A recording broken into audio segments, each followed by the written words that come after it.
A fierce debate has broken out over the opinions of Kanye West, for some reason.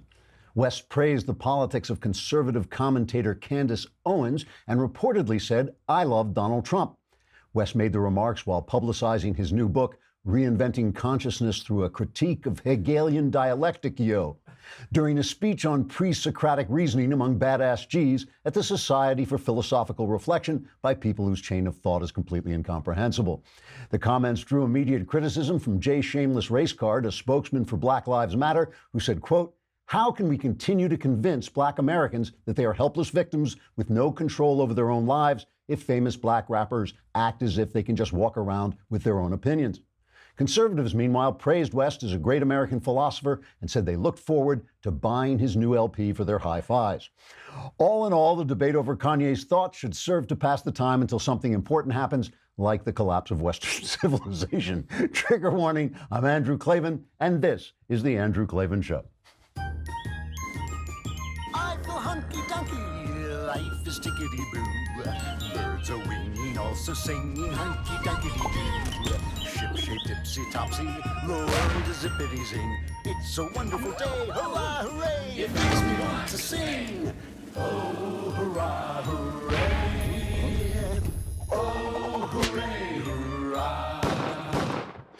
All right, before we get started, take, the rest of the day to take a quick, honest inventory of your life, and you'll realize you need the mailbag, right? You can write in, ask any question you want about your personal life, about my personal life, about your neighbor's personal life. We'll find out. We're watching everybody. Or politics or religion. Answers are guaranteed 100% correct and will change your life, sometimes for the better. To ask questions on the mailbag, you got to be a subscriber. So go on over to thedailywire.com, subscribe. It's a lousy $10 a month. For a lousy $100, you get the entire year, plus a Leftist Tears tumbler automatically filled with Leftist Tears every time I speak. Here's what you do. You go on thedailywire.com, you hit the podcast button, then you hit the Andrew Klavan podcast. There is a little symbol, I think, of a mailbag. Isn't that what it is? You hit the mailbag symbol, and then you write in your question, and I will answer them all.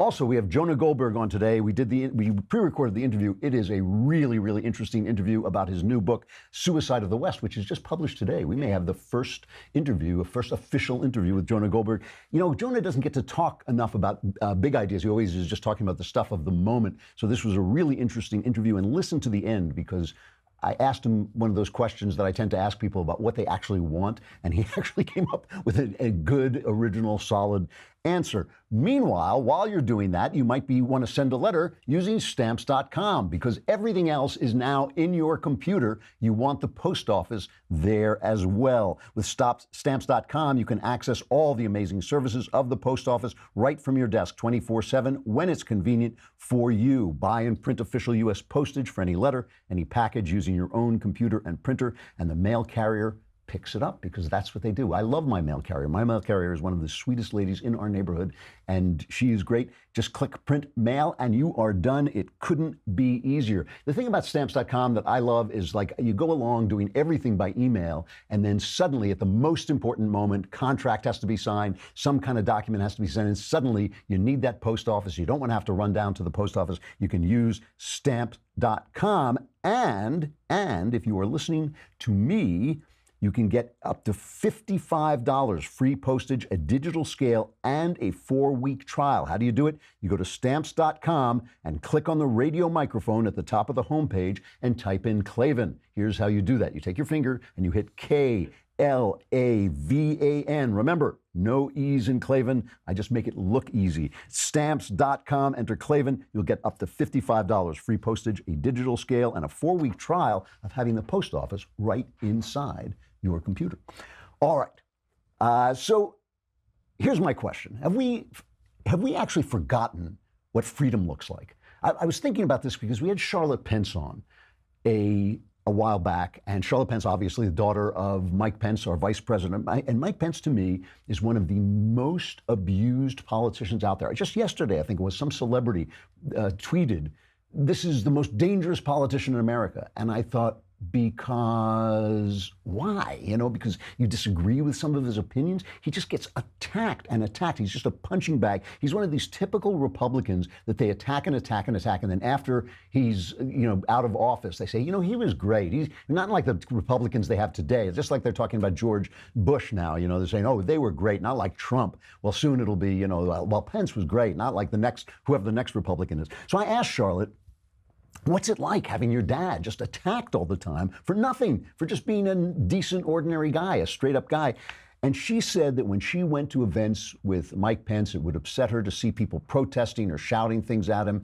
But he would say to her, that's what freedom looks like, right? That is a very, very mature response. This is why I call Mike Pence mensch. I just crush his name together because he is a mensch. He understands that freedom doesn't look like what you like. It doesn't look like everything happening the way you want it to. It looks sometimes like absolute chaos. Now, the thing is, we already know that a lot of people on the left have abandoned the idea of freedom, and we talk about it every day, right? The people on campus who shout down speakers, the people who want to ban certain kinds of speech, Hillary Clinton, who doesn't like the fact that corporations can make documentaries that attack her, all those people who are who don't seem to feel that an election should be able to overturn their plans. They feel elections are great until suddenly their elite ideas of how the global world should unfold get wrong-footed. Then suddenly elections are not so good. There must have been a Russian plot or something like this. We know the left does this all the time, but recently I have started to hear this stuff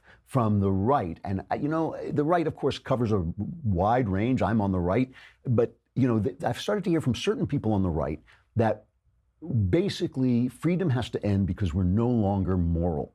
So Pat Buchanan, who has toyed with fascism for a long, long time. He's been in several administrations, several Republican administrations, but there's been hints of anti-Semitism and hints of kind of fascistic leanings. He wrote a column over the weekend that was just talking about the rise of the right in Hungary. Now, I'm not going to comment on Hungarian politics because they've got all this pressure to take in immigrants that they don't want, to take in refugees that they don't want. And I understand that. Some of the attacks on the guy there, what's his name, Orbans or something like that, they say, he's anti-Semitic because he attacked George Soros. George Soros is one of Israel's greatest enemies, so I don't see how it's anti-Semitic to attack him. So forget about that. But he starts to say, Pat Buchanan starts to write, that democracy is not basically serving the people anymore. And he starts to talk about America. And here's what he says.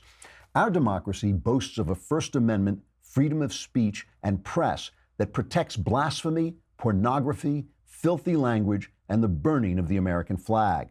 We stand for a guaranteed right of women to abort their children and of homosexuals to marry. We offer the world a freedom of religion that prohibits the teaching of our cradle faith and its moral code in our public schools. Our elites view this as social progress upward from a dark past. To much of the world, however, America has become the most secularized and decadent society on earth, and the title the Ayatollah bestowed upon us, the great Satan, is not altogether undeserved. And if what our democracy has delivered here has caused tens of millions of Americans to be repulsed and to secede into social isolation, why would other nations embrace a system that produced so poisoned a politics and so polluted a culture? Nationalism and authoritarianism are on the march, writes the Washington Post. Democracy is an ideal and in practice seems under siege. And Buchanan says yes, and there are reasons for this. Listen to this carefully.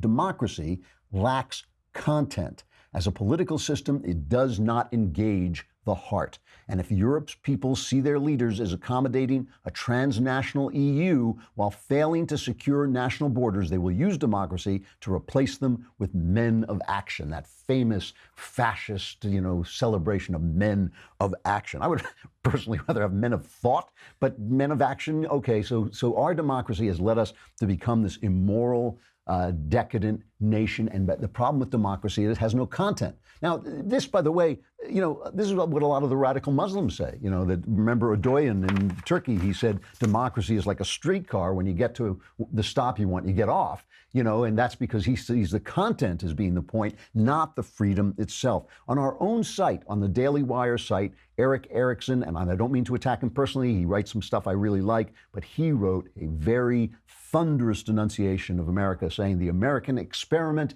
is at an end. The American experiment, says Eric Erickson, is at an end. The nation will continue, but barring some crisis that rouses the American people to our better angels, the experiment is over. Our founders determined that our republic had to be premised on a good and moral people. The law is only as good as the people. There are just too many examples of the people not being so good. Evangelical support for the president is at an all-time high. This news comes as more Playboy playmates and porn stars come forward to confess to adultery with the president while his wife was pregnant. Even many of the president's ardent supporters now acknowledge it, but they do not care because the president gives them what they want. Call me crazy, says Eric Erickson, but when you have the all-powerful, omnipotent creator of the entire universe on your side, you should not have to rely on a slightly orange adulterer for protection from your enemies. So let's think about this for a minute. Are we now deserving of destruction because we're no longer moral? Has democracy failed us? But first, let's talk about sheets, because the sheets are incredibly important to me for a simple reason. I never sleep, but I do go to bed. I go to bed every night and I lie there and I read and I think and I discourse. And then about 5 minutes before the alarm goes off, I finally drift off. So I need my bed to be comfortable because I'm not sleeping there. I am lying there and I am experiencing every minute. And so I love bowl and branch sheets. What makes them unique is each sheet is crafted from 100% organic cotton, and that means bowl and branch sheets not only feel incredible, they also look amazing, which matters because I'm wide awake. And since Bowl and Branch sells exclusively online, you don't pay that expensive retail markup. You get twice the quality for half the price. You'll love these sheets. Try them for 30 nights and see for yourself. If you're not impressed, return them for a full refund. Anyone who sleeps on Bowl and Branch sheets loves them. That's why they have thousands of 5-star reviews. The New York Times, Forbes, and the Wall Street Journal rave about them. And even 3 U.S. presidents have Bowl and Branch sheets. That's not impressive. I use them. That's the important thing. Go to bowlandbranch.com today and you'll get $50 off your first set of sheets plus free shipping in the U.S. when you use the promo code Klavan. And I know you're thinking it's been so long since the last ad, I've forgotten how to spell Klavan. Is there an E in Klavan? No, there's not. It's Klavan. That's $50 off plus free U.S. shipping right now at bowlandbranch.com, spelled B-O-L-L, and branch.com, promo code Klavan. Bowlandbranch.com, promo code Klavan. You will love the sheets. So to me, I got to be honest, some of this stuff seems like a lot of overwrought nonsense. At any given moment in time, when you have a country filled with 325 million people, there's going to be strains that you find immoral. If you had gone back into the 1950s when people were going to church more, when there was no divorce, very little divorce, when abortion was illegal, you still would have found all things, by the way, which I disapprove of the collapse of our religion. I disapprove certainly of abortion. I certainly disapprove of divorce, especially when there are children involved.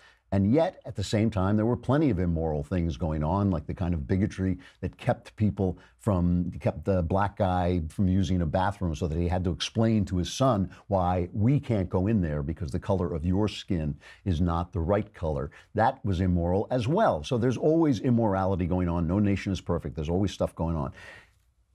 What I notice is these people who decry the immorality of America also tend to turn out for authoritarianism. That's what bothers me about the Buchanan article, is that basically he's saying democracy has no content, and so we're immoral, and we need to get rid of democracy or put it aside for authoritarian rule so that we can be moral.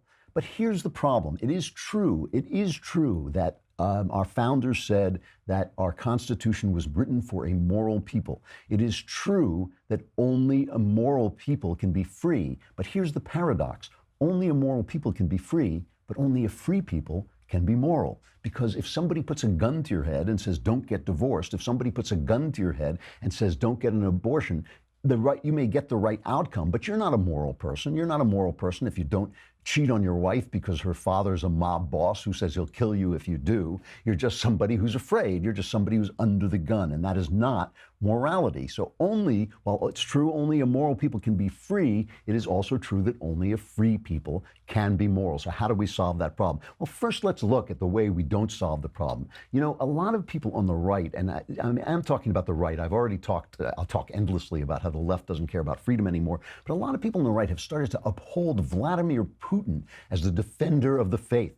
He is the great man who is going to defend the Christian faith. He's going to defend white supremacy and the white races, and he is the one person who is committed to the kind of rule we need. And we see this especially among the far right. And to say the only nice thing I'll say about Putin is that he does play on religious bigotry. He does play on hatred of homosexuals, but he doesn't play on anti-Semitism. He doesn't play on white supremacy. He doesn't talk about that at all. But Putin is a criminal. Putin is a guy who blew up his own people in order to start a war, who prosecuted the war in Chechnya with just absolute brutality. Journalists and critics of Putin vanish and die under mysterious circumstances. Basically, he is running a small mob of about 100 or 150 people that they call the oligarchs. These are the guys, when the Soviet Union collapsed, these are the guys who pillaged the holdings of the state and made themselves billionaires, right? That's all it is just a bunch of guys basically, running a mob for their own benefit, their own profit, and oppressing the Russian people. They are not the founders, the protectors of morality by any stretch of the imagination. Trump may sleep around. Trump may do bad things in his personal life. Trump has done nothing that compares to the evil that Vladimir Putin does. And so when I hear people on the right saying, oh, we can't, our country's not moral, we need Vladimir Putin, that really does disturb me. So, what do you look for? What do you look for when you look for freedom? What does freedom look like? Does it look like morality? Does it look like people going to church in shirts and ties? Does it look like no gay pride parades where people wander around, flashing their fetishes at you, which is incredibly annoying and incredibly grotesque? To me, that doesn't make sense at all. It doesn't make sense at all. Because, like I said, only immoral people can be free, but only a free people can be moral. I took a little bit of actual encouragement last night from watching the hearing on Mike Pompeo. Mike Pompeo is Trump's former CIA director, Trump's nomination to be Secretary of State. And there has just been an absurd, the resistance is put up against Mike Pompeo. It has just been embarrassing. I mean, we remember when Cory Booker went up against him because he didn't support gay people. And you think because he's a Christian, basically, and he thinks that being gay is not moral. And does he mistreat people in his offices because they're gay? Because Jeanne Shaheen said Senator from New Hampshire said she wasn't going to support him because he was against abortion. He was against abortion and against gays and all. She had a moment. It's a really interesting moment. I just want to play this one little clip. This is during the hearings for Mike Pompeo. Jeanne Shaheen starts questioning him and basically accusing him of not being fair to his own staff at the CIA. And Pompeo's argument is, hey, I have my opinions, I have my religion, this is what I believe, but everybody gets the same treatment for me. And they just had this, just to show you how stupid this stuff has been, they had this exchange that went like this. And yet you were criticized at the CIA for undermining policies of the previous administration to improve diversity at the CIA. Ma'am, I don't know the criticism that you're referring to. I have to tell you, I didn't undermine a single policy. We've emphasized it. We've talked about it. We've worked on it. I think I'm proud of the work that I did to continue to develop and increase the capacity for the CIA to deliver a diverse workforce to meet the challenges, the intelligence challenges in that case, around the world. Well, I would just say Michael Weinstein, who is a former Air Force officer who founded the Military Religious Freedom Foundation, says that he has been seeing increasing complaints from those inside the intelligence community under your leadership. So I think there have been a number of concerns raised. Ma'am, if I might, Please. the number of, we call them no-fear complaints, the statutory requirement, decreased from 2016 to 2017 by 40%. Good. Good. Good. So everything I said was nonsense. Good. So they go into this committee, and the president gets a Secretary of State. I don't think a Secretary of State has ever been refused. And so this committee, they had the votes because Rand Paul was holding it up, saying Pompeo supported the Iraq War, and Rand Paul doesn't like us to do anything overseas, and he wasn't going to support him. But Rand Paul says now he's got assurances from Pompeo that now he dislikes the Iraq War and he wants it to be over, and so on and so forth. So, but they split on a 10-10 vote because the deciding senator, Johnny Isakson, was at a funeral, and so he couldn't vote. And that just would have been embarrassing. I think it would have come to a vote eventually anyway, but it could have been held up. But Senator Chris Coons, Democrat from Delaware, changed his vote to present so they could get him out of committee. And that is the way these things have to work, right? He didn't have to support him. He won't support him on the floor, but he let the thing get out of committee because this resistance, Bill McGurn wrote a thing. I mean, just talking about people who've lost the plot of freedom, who've lost what freedom looks like, that it looks like losing sometimes. Sometimes freedom looks like losing, Bill McGurn wrote this great column today talking about the fact where he says, all right, Donald Trump, has violated norms of behavior. He's violated norms of politeness. He has violated norms of the way a president behaves. But the elites who oppose him, the elites who feel that the election took away their plans, their power, their idea of what America should be, have violated norms so much more than Trump has and brought things down so much further that it's they who are really the threat to freedom. And he goes on and he lists this thing. He says in the thick of the 2016 election, the New York Times ran a front page article in which it advertised that the particular dangers posed by Mr. Trump's candidacy meant that the long-held norm of journalistic objectivity might have to give way to a more oppositional approach. So the press lost its way. Good liberals, says Bill McGurn, once found the idea of spying on American citizens without just cause unconscionable, but when the target is a former Trump campaign associate, it becomes okay to get a warrant based on an unverified dossier paid for by the Hillary Clinton campaign. So the intelligence community lost its way. When Sally Yates was acting attorney general and President Trump issued an executive order on immigration she objected to, Miss Yates ordered the entire Justice Department not to obey the president, despite a finding from the department's Office of Legal Counsel that the order was lawful. And she was applauded in her insubordination by Andrew Weissman, then a justice attorney who now serves on Robert Mueller's team. So the Justice Department lost its way. In the middle of a Me Too moment, ostensibly all about more respect for women, the president's press secretary, Sarah Sanders, has been derided as everything from a summer whore to a slightly chunky soccer mom. So the social warriors on the left have lost their way and lost the idea of what freedom looks like and how it works. And the pardon power enjoyed by the president is among the most unfettered in the Constitution, but because the president is Mr. Trump and the pardon for controversial Arizona Sheriff Joe Arpaio, and the pardon was for the 9th U.S. Circuit Court of Appeals has opted for lawlessness. It has opted to appoint a special prosecutor to investigate the pardon's legitimacy. So many, many judges have lost their way and have lost what freedom looks like because they want it to go their way. And that's not what freedom looks like. Let me just say for just a moment before we get to the Jonah Goldberg interview that Plato, the famous Greek philosopher, and Plato's Socrates had many of these fears about democracy. He feared, he talks about in the Republic, Socrates talks about the fact that that freedom, people become addicted to freedom. They then start to love pleasure. They then start to love money. They become fascinated by their own ability to buy things, fascinated by pleasure, and they lose freedom, and freedom devolves into tyranny. And he says freedom, democracy is the path to tyranny, says Socrates. So it is a real problem. So where does that leave us? If only a free people can be moral and only a moral people can be free, are we just caught in this circle of decline, as Socrates said, that has to lead to tyranny? The answer to me is simply this.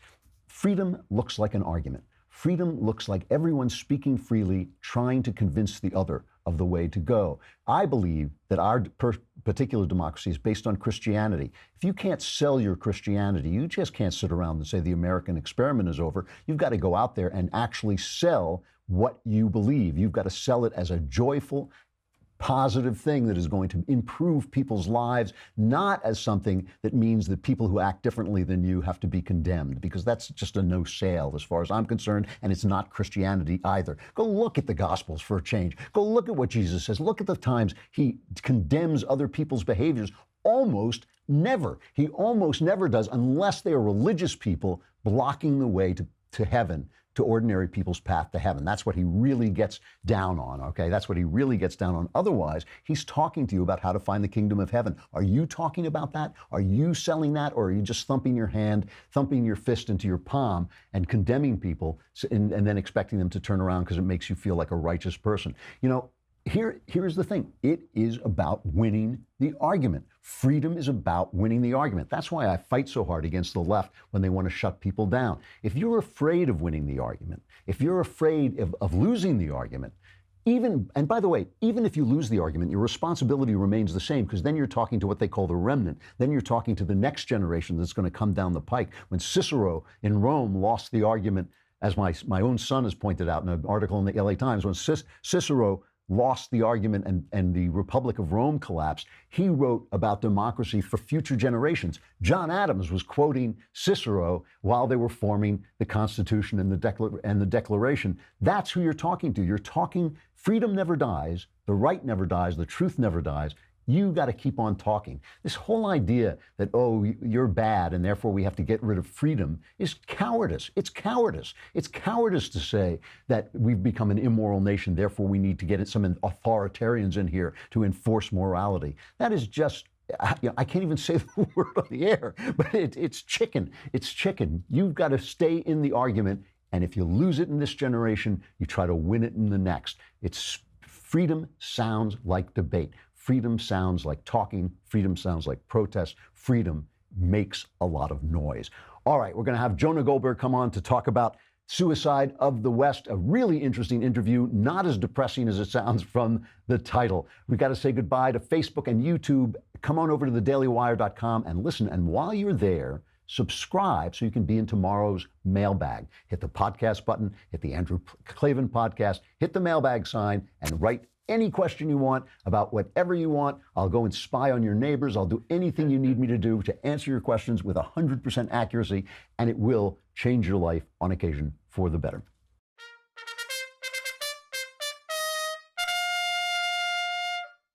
Jonah Goldberg, he's certainly one of my favorite political writers. He is witty. His prose is graceful. He's got all kinds of a range of knowledge, both pop culture and intellectual culture. His book is fascinating, Suicide of the West, How the Rebirth of Tribalism, Populism, Nationalism, and Identity Politics is Destroying American Democracy. It's out today. Jonah is senior editor at National Review, as well as a Los Angeles Times columnist. He's the author of 2 New York Times bestsellers, Liberal Fascism, which is just terrific. I thought an epoch-making study of the 30s and 40s, and the tyranny of cliches. Here he is discussing his new book, Suicide of the West. Jonah, it's good to see you. Thanks for coming on. It's great to be here, man. Suicide of the West, first of all, I've read every word of this, which is going to make this a unique interview in the history of American journalism. This is unprecedented. No one reads the book. I know. I don't know what came over me. It just caught me out. I thought I'd skim it, and then I was caught up in it. You do terrific work, as always. But let's talk about this. I mean, it's called Suicide of the West, How the Rebirth of Populism, Nationalism, and Identity Politics is Destroying American Democracy. Now, I was going to wait for the musical to come out, but I mean, that is not a happy title. I mean, do you believe that the West is actually committing suicide? What was it? It might be an apocryphal story, but Chou En-lai, the former Chinese premier, was once asked what he thought about what the verdict was on the French Revolution in 1973, and his response was, "Too soon to tell." and Okay. So, look, for a book that begins about 300,000 years ago, I think my conception of suicide can have a long time frame on it. I think the reason I chose suicide, not death of the West or decline of the West, is that suicide's a choice. Uh-huh. And I think our civilization is making choices right now that, if carried to their logical extreme or logical conclusion, are suicidal in nature. So this is not, it's not a Mark Steinian vision of those kinds of choices. You're talking about much different choices. What are the choices you're talking about? Right. So I was very influenced by economic historian Deirdre McCloskey, who basically argues that this thing I call the miracle, right? Whatever you want to call it, liberal democratic capitalism, modernity, right? This thing that emerges essentially from, I would argue, from the English Enlightenment or the Scottish Enlightenment. One of the things that Steve Pinker gets wrong is treating the Enlightenment like they're all one thing. Right. Because as Mike Myers would say in So I Married an Axe Murderer, when it comes to enlightenments, if it's not Scottish, it's crap.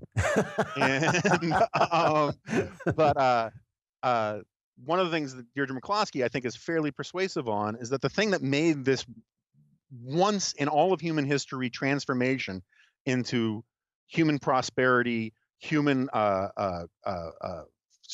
fulfillment that you get starting in the 1700s, and that the American founding is the symbol of, was all created by words, ideas, the stories we tell ourselves about ourselves. And what I don't think she fully appreciates is that a civilization that can be created by words can also be destroyed by words. That if you don't, if you don't express gratitude for these amazing things that we have, this incredible gift that we sort of stumbled into, you're in danger of losing it. In the Bible, Old Testament and New, the whole idea of gratitude and remembering certain things, it really means honoring certain things, is hugely important for keeping the spirit of God alive, keeping a civilization alive. And I think that's true in secular terms as well. If you don't take a moment to have some gratitude for where we are as a species right now and how we got here, what happens is that you then breed entitlement and resentment. And that's suicidal, right? So it's not demography and the Mark Steinian kind of thing. It's certainly not Marxist. I don't believe in cold impersonal forces guiding us.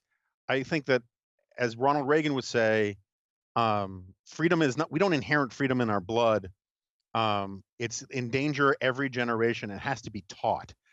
Civilization is a verb.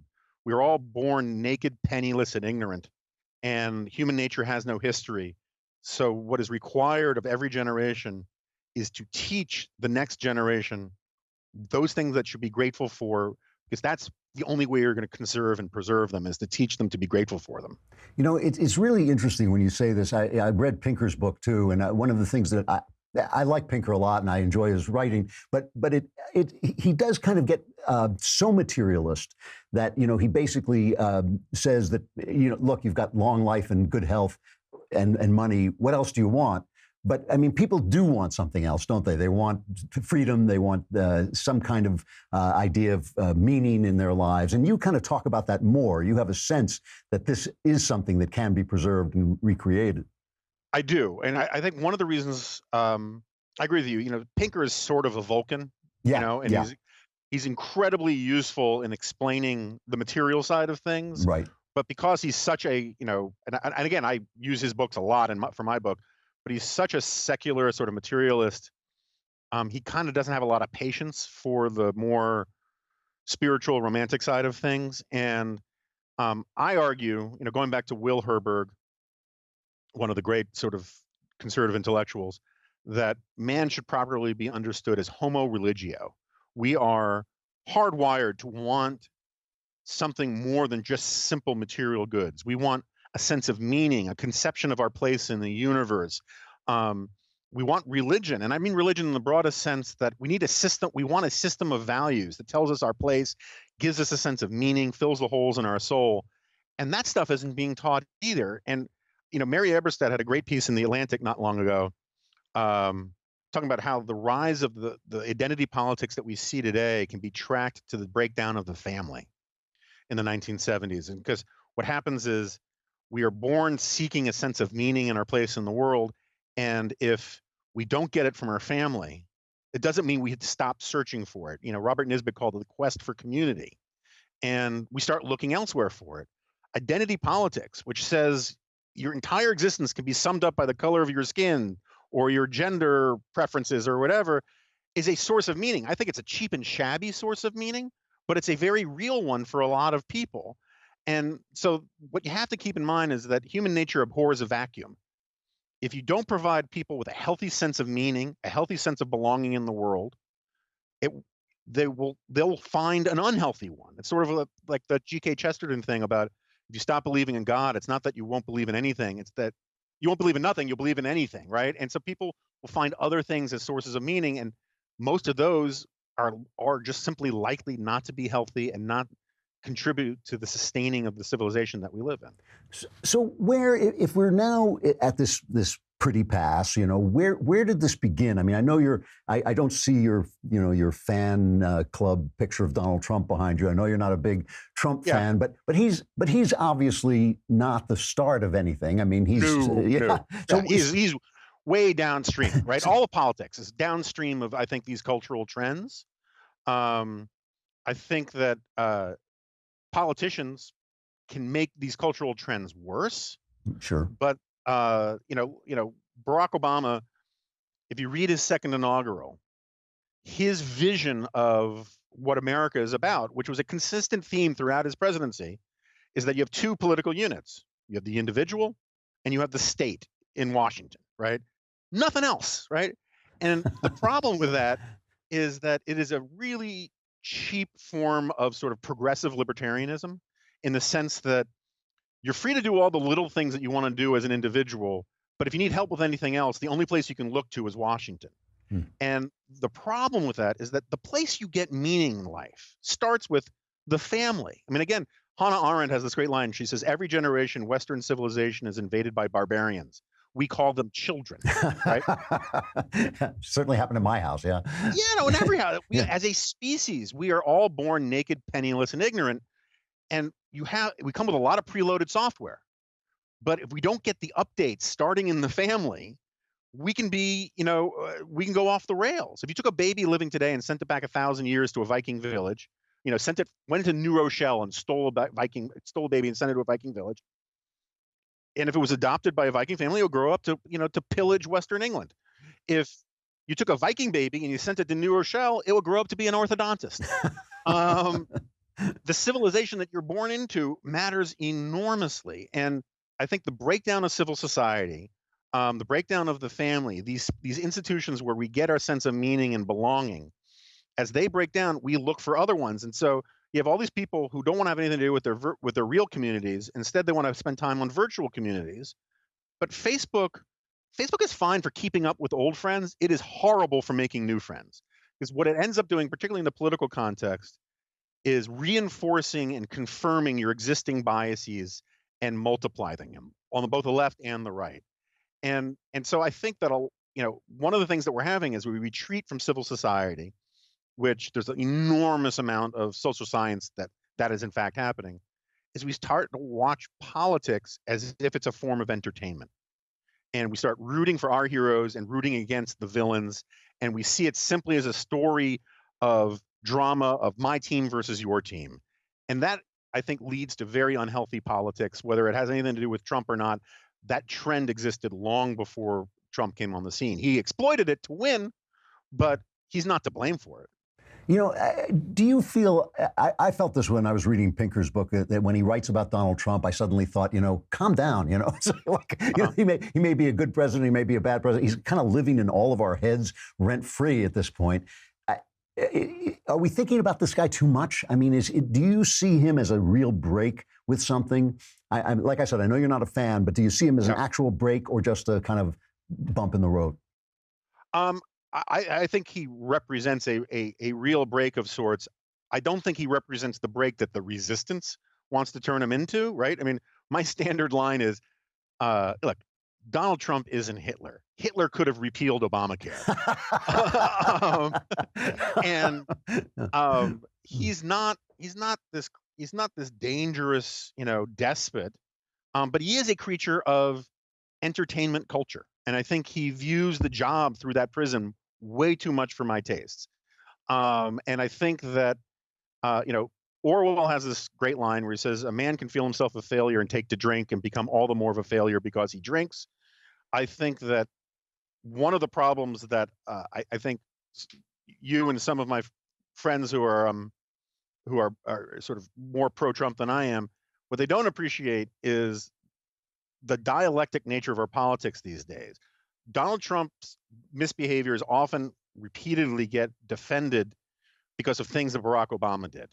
I shudder to think what Elizabeth Warren will do, citing some of the things that that Donald Trump has done as a precedent. Yeah. And I also wonder what a Democratic president will be able to do or be guilty of in their personal lives that conservatives will be able to denounce, that they won't be hypocritical for, given what they defended in this guy. And that, I think, is going to be a real problem. Yeah, I can see that being a problem down the road too. But you know, your vision weirdly is more hopeful than your title. I mean, your title just yeah. And now, so where do we start? What would you like to see happen that is realistic, that could actually begin to happen in this country? Yeah, so I mean, I don't have a lot of public policy program in here because, in part of my argument is that the rhetoric matters, right? I say if a civilization created by words, it can be destroyed by words. That means one of the things I want to get people to do is think about how they talk about their own civilization, their own culture, their own country, and that's part of the argument of the book. But if you want a sort of a basic public policy argument, push as much power as possible down to the most local level possible. When you say that to left wingers, they immediately say, "Oh, so you want to have Jim Crow or slavery back?" I was like, "No, no. I mean, we fought a war, we amended the Constitution a couple times. That's a settled issue, right?" But do I think that hipsters in Oregon should be able to order stinky cheese from France without the FDA saying it's okay? Yeah. Do I think that people should be able to organize their lives as long as they respect basic civil rights and basic human rights as they want? Yes. And you'll still have culture wars. But one of the great things about pushing this stuff to the most local level possible is the winners have to look the losers in the eye the next day, right? You have to see them at kids' soccer games, and you at that supermarket. You have this, and that breeds a certain amount of humility. That you're talking about your neighbors, you're talking about the parents of your kid's best friend when you get into political arguments. Right now, because of this thing I was talking about before about treating politics as a form of entertainment, where we all just sit in our living rooms and watch it on TV, is you end up getting these grand coalitions between one political tribe and another, where you never actually have to deal with the human being on the other side of the argument. At the more local you get, starting in the family, you know the names of the powers that be. You know them by their first name. If in the family, that's mom and dad, right? But even in local communities or in your school, you know the names of the principal, you know the names of your alderman, you know the names of your parish priest, you know the names of the people in your community, and it gives you a sense of control over your own life, which is one of the reasons why I think politics is so bad right now, is people don't feel like they have that sense of control over their own lives. So push it all the way down. Wow, that's really, really interesting. I wish we could talk for another hour about this, because I just think there's so much in this book, and it covers, as you say, it covers an awful lot of history. Yeah, but The Suicide of the West, How the Rebirth of Populism, Nationalism, and Identity Politics is Destroying American Democracy. Jonah Goldberg, one of the best political writers in the country, if not the best. Jonah, it's always great to see you. I hope you'll come back again. I would love to come back, and next time you're in DC, you got to let me know, and we'll have you on my podcast, and you can rail at me for an hour. All right, I will be there. All right, man. Thanks a lot. Good to see you.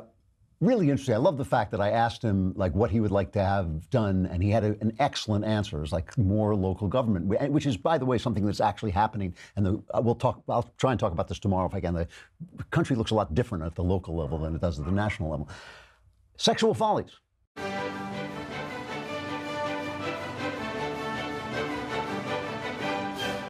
Well, this is the ultimate sexual folly. Smallville actress Allison Mack has been arrested and charged for her role in a sex cult run by a guy named Keith Raniere, who was arrested previously. she's charged with luring women in, then forcing them to starve themselves so they looked like what Keith Raniere liked.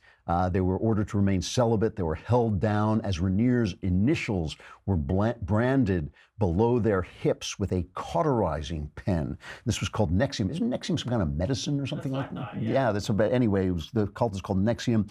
Let me just play a brief clip of Allison Mack doing this worshipful interview with cult leader or accused cult leader Keith Raniere.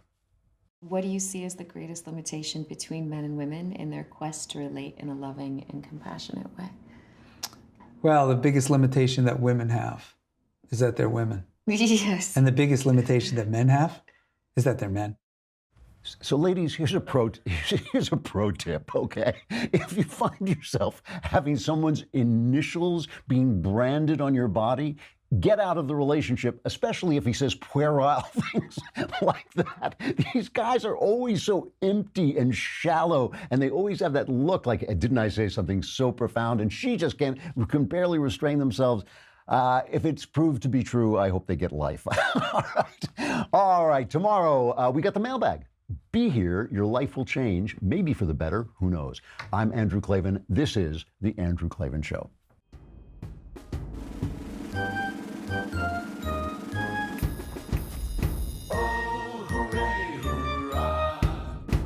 The Andrew Klavan Show is produced by Robert Sterling. Executive producer, Jeremy Boring. Senior producer, Jonathan Hay. Our supervising producer is Mathis Glover. Technical producer, Austin Stevens. Edited by Alex Zingaro. Audio is mixed by Mike Cormina. Hair and makeup is by Jesua Alvera. And our animations are by Cynthia Angulo and Jacob Jackson. The Andrew Klavan Show is a Daily Wire Forward Publishing production. Copyright Forward Publishing 2018.